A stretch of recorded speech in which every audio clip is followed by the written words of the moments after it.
భీష్ముడు ఎందుకు ధర్మం వదల్లేదు? బాధ తెలిసినా ధర్మం ఎందుకు వదల్లేదు భీష్ముడు?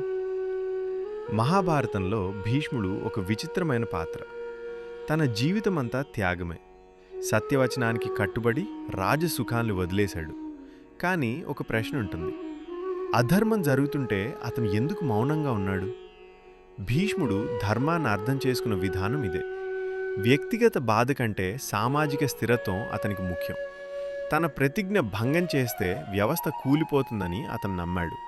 ఇది తప్ప సరేనా? ఈ ప్రశ్న మన జీవితానికి వర్తిస్తుంది. కొన్నిసార్లు మనం కుటుంబం కోసం మౌనంగా ఉంటాం, ఉద్యోగం కోసం తల వంచుతాం. అది భీష్మ ధర్మం. కానీ ఒక గీత ఉంది. అధర్మం పెరిగితే మౌనం కూడా పాపమే అవుతుంది. భీష్ముడు మనకు నేర్పింది ధర్మం అంటే భావోద్వేగం కాదు, బాధ్యతతో ఆలోచించే శక్తి. ధర్మం అంటే మౌనం కాదు, సమయానికి నిర్ణయం. భీష్ముడి జీవితం ద్వారా ధర్మం యొక్క లోతు తెలుసుకోండి.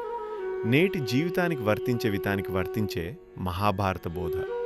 ఇలాంటి నిజమైన కంటెంట్ కోసం మా ఛానల్ని సబ్స్క్రైబ్ చేయండి.